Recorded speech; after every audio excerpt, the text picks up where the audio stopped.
guys, kembali lagi sama aku Aisyah Asmanadia.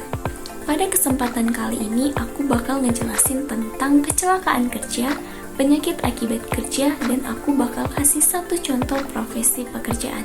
So, tonton sampai habis ya. Tanpa banyak basa-basi, yuk langsung saja. Jadi, kecelakaan kerja itu adalah suatu peristiwa yang tidak direncanakan ataupun diinginkan yang dapat mengganggu proses produksi ataupun operasi, yang dapat mengakibatkan kerusakan aset, mencederai manusia, dan mengakibatkan kerusakan lingkungan.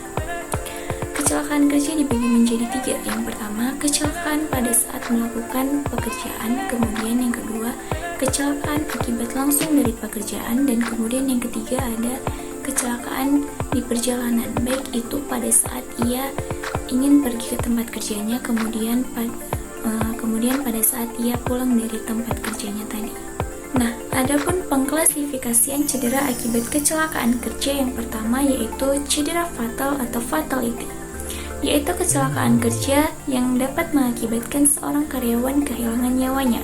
Kemudian yang kedua, ada cedera yang dapat mengakibatkan kehilangan waktu kerja, yaitu kecelakaan yang terjadi pada seorang karyawan yang menyebabkan ia tidak bisa masuk kerja selama 1 ataupun 2 hari. Kemudian yang ketiga, ada cedera yang dapat mengakibatkan hilangnya hari kerja, yaitu kecelakaan yang terjadi kepada seorang karyawan sehingga ia tidak bisa masuk kerja selama kurang lebih 1 bulan. Kemudian yang keempat adalah tidak mampu bekerja atau bekerja dengan terbatas, yaitu kecelakaan kerja yang terjadi pada seorang karyawan yang mengakibatkan perubahan jadwal, bagian, dan pola kerja. Kemudian yang kelima ada cedera yang harus dirawat di rumah sakit, yaitu kecelakaan kerja yang mengakibatkan seorang karyawan harus dirawat inap di rumah sakit dan harus ditangani oleh seorang dokter. Kemudian yang keenam itu ada cedera ringan, yaitu kecelakaan kerja yang dapat ditangani langsung di tempat menggunakan alat atau peralatan bantu. Dan faktor-faktor penyebab kecelakaan kerja. Yang pertama yaitu faktor manusia. Faktor manusia dibagi menjadi 4, yaitu pendidikan. Orang yang berpendidikan dengan orang yang tidak berpendidikan itu cara pikirnya sudah pasti berbeda. Orang yang berpendidikan pasti dia akan berpikir panjang tentang keselamatannya. Ia akan menggunakan alat pelindung diri untuk menjaga dirinya dan untuk meminimalisasi terjadinya kecelakaan kerja. Kemudian yang selanjutnya ada kondisi psikologis. Kondisi psikologis seseorang yang sedang terganggu pasti akan mempengaruhi konsentrasi ia pada saat ia melakukan pekerjaan. Kemudian ada pengalaman kerja. Orang yang memiliki pengalaman kerja pasti dia sudah memiliki teknik-teknik tertentu pada saat melakukan pekerjaan, apalagi pekerjaan yang memiliki resiko tinggi. Kemudian ada juga kondisi fisik. Kondisi fisik seseorang yang sedang terganggu pasti akan mempengaruhi konsentrasinya pada saat melakukan tindakan-tindakan pekerjaan. Kemudian yang kedua itu ada faktor alat. Peralatan-peralatan yang sudah tua, yang fungsinya pasti sudah tidak optimal lagi. Maka dari itu perusahaan harus melakukan atau membuat jadwal pengecekan untuk meminimalisasi terjadinya kecelakaan kerja. Kemudian yang ketiga itu ada faktor lingkungan kerja. Faktor lingkungan kerja yang tidak aman pastinya akan menyebabkan terjadinya kecelakaan kerja. Contohnya seperti lantai yang licin, kemudian kurangnya pencahayaan di ruangan, itu pasti akan menyebabkan terjadinya kecelakaan kerja. Ada pula kerugian yang timbul akibat dari kecelakaan kerja. Yang pertama yaitu pastinya kerusakan. Ketika seorang karyawan mengalami kecelakaan kerja, pastinya bahan-bahan ataupun peralatan-peralatan yang berada di sekitarnya mengalami kerusakan. Kemudian yang kedua itu ada kekacauan organisasi. Ketika salah satu seorang karyawan mengalami kecelakaan kerja, karyawan lainnya pasti akan mengalami gangguan konsentrasi. Kemudian yang tadinya pekerjaan yang hari ini selesai menjadi terganggu akibat terjadinya kecelakaan kerja tadi. Kemudian yang ketiga itu ada keluhan dan kesedihan. Ketika seseorang mengalami kecelakaan kerja, pasti teman dekatnya ataupun keluarganya mengalami kesedihan yang mendalam. Kemudian yang keempat itu ada kelainan dan cacat fisik. Ketika seseorang mengalami kecelakaan kerja yang parah, misalnya tertimpa reruntuhan ataupun terjatuh dari ketinggian, itu pasti bisa menyebabkan luka serius, bahkan kelainan maupun cacat fisik. Kemudian yang terakhir itu ada kematian. Seseorang yang mengalami kecelakaan kerja fatal itu pasti dapat menghilangkan nyawanya. Nah, pastinya ada dong upaya perlindungan terhadap kecelakaan kerja tadi. Yang pertama itu ada preventif ataupun pencegahan. Preventif atau pencegahan adalah tindakan mengendalikan sumber-sumber bahaya yang ada di tempat kerja untuk meminimalisasi terjadinya kecelakaan kerja. Kemudian yang kedua itu ada kuratif atau pengobatan ataupun penyembuhan.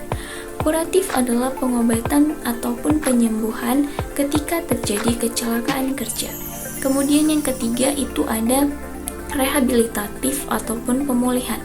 Tindakan rehabilitatif ataupun pemulihan bertujuan untuk mengembalikan bekas penderitaan ke dalam masyarakat agar berfungsi lagi sebagai anggota masyarakat yang bisa berguna bagi dirinya sesuai dengan kemampuannya lagi. Nah, ternyata kecelakaan kerja itu banyak banget ya bagian-bagiannya, mulai dari pengklasifikasiannya, kemudian faktor-faktor penyebabnya, kerugian yang timbul, kemudian ada pula upaya perlindungan ketika terjadi kecelakaan kerja. Nah, selanjutnya aku bakal ngejelasin tentang penyakit akibat kerja. Jadi, penyakit akibat kerja itu adalah penyakit yang disebabkan oleh pekerjaan, alat kerja, bahan, proses, maupun lingkungan kerja. Penyakit akibat kerja dapat mengganggu kesehatan jasmani maupun rohani. Penyakit akibat kerja merupakan penyakit artifisial ataupun penyakit yang disebabkan oleh manusia atau man-made disease. Penyakit akibat kerja biasanya terjadi karena kurangnya kesadaran para pekerja dalam menggunakan alat-alat pengaman diri. Walaupun sudah disediakan oleh pihak-pihak perusahaan, namun mereka sepele akan hal itu. Nah, adapun faktor penyebab penyakit akibat kecelakaan kerja yang pertama yaitu golongan fisik, seperti suara yang terlalu bising yang dapat menyebabkan seorang karyawan menjadi peka ataupun tuli. Kemudian yang kedua itu ada radiasi, seperti sinar radiasi ultraviolet, kemudian sinar radiasi inframerah, kemudian ada juga sinar radiasi elektromagnetik. Kemudian yang ketiga itu ada suhu yang terlalu rendah dan suhu yang terlalu tinggi yang dapat menyebabkan penyakit demam dan radang dingin. Kemudian yang keempat itu ada tekanan yang terlalu tinggi yang dapat mengakibatkan penyakit dekompresi.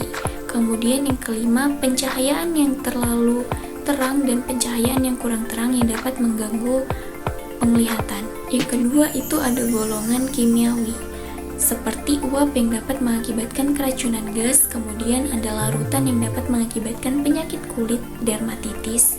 Kemudian yang ketiga itu ada awan dan kabut, racun serangga yang dapat mengakibatkan keracunan. Kemudian yang ketiga itu ada golongan biologis, seperti bakteri, virus, parasit, dan jamur yang bisa mengakibatkan penyakit tetanus. Kemudian yang keempat ada golongan fisiologis, seperti kesalahan-kesalahan konstruksi mesin, desain tempat kerja, cara kerja, beban kerja, dan sikap badan yang dapat menyebabkan seorang karyawan menjadi kelelahan fisik. Kemudian yang kelima ada golongan psikologis, seperti stres dan depresi. Macam-macam penyakit akibat kerja. Yang pertama yaitu penyakit silikosis. Penyakit silikosis ini disebabkan oleh debu silika bebas. Debu silika bebas biasanya banyak terdapat di pabrik besi, pabrik keramik, kemudian pengecoran beton, kemudian ada juga bengkel khusus besi. Kemudian yang kedua itu ada penyakit antrakosis.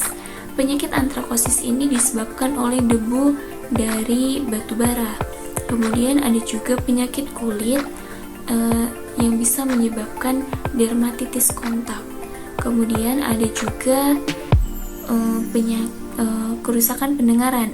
Kerusakan pendengaran ini disebabkan oleh kebisingan yang terlalu lama pada saat ia bekerja. Nah, jadi di sini saya mengambil salah satu profesi, yaitu pekerja tambang batubara.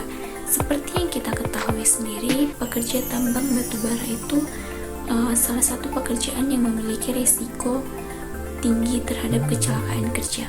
Contohnya ini, saya tadi sudah cari tahu di berita, dan ternyata memang benar, pekerjaan tambang itu memiliki risiko yang tinggi, namun dia juga memiliki upaya yang setara lah dengan pekerjaannya. Namun kan keselamatan itu tetap nomor satu kan ya. Pada profesi pekerja tambang batubara ini, pada saat mengalami kecelakaan kerja, ia berada pada tingkat cedera fatality, yaitu cedera yang bisa mengakibatkan kehilangan nyawanya, yang biasa disebabkan oleh faktor kurangnya pengalaman pekerjaannya. Sebagian besar profesi tambang batubara ini mengidap penyakit antrakosis, yaitu penyakit yang disebabkan oleh debu batubara. Nah guys, mungkin cukup segitu saja yang bisa saya sampaikan. Mungkin dalam penyampaian penjelasan saya banyak yang kurang jelas ataupun banyak yang kurang dimengerti, mohon dimaafkan karena saya juga masih dalam proses belajar. Oke guys, see you next time, bye bye.